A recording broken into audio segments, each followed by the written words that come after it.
update ng bayan, maasahan anumang panahon.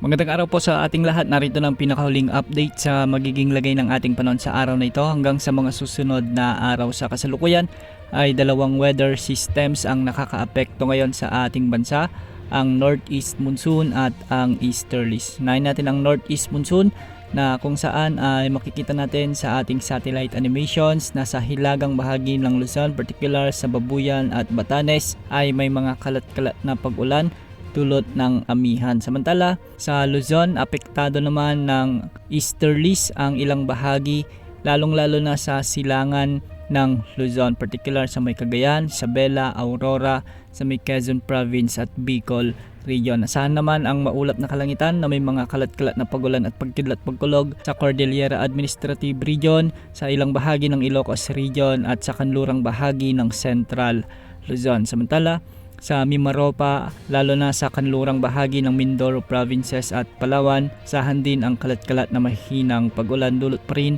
ng easterlies. Sa Visayas, may mga kalat-kalat na pag-ulan din, lalong-lalo na sa kanlurang bahagi ng Panay Island, sa may Negros Occidental, sa hilagang bahagi ng Cebu Province, sa ilang bahagi ng Bohol at sa ilang bahagi ng Eastern Visayas. Dulot pa rin ito ng easter. Samantalang sa Mindanao, makikita natin sa ating satellite animation sa may mga kalat-kalat na mga kaulapan. Nagdadala ito ng bahagyang maulap hanggang sa maulap na kalangitan at kalat-kalat na mahinang pag-ulan na may mga kasamang pagkidlat pagkulog, lalong-lalo na sa may Caraga, sa may Davao Region, sa may Zamboanga Peninsula at ilang bahagi ng Soc-Sargen. Sa kasalukuyan, wala pa rin tayong namamonitor na LPA o bagyo sa loob at labas ng ating area of responsibility at wala rin tayong inaasahang mamumuong sama ng panahon hanggang sa susunod na 3 at 5 araw. Sa mga susunod na araw ay magpapatuloy pa rin ang pag-ihip ng mainit na hangin mula sa karagatang Pasipiko o ng easterlies dahil nasa transition period na tayo patungo sa tag-init.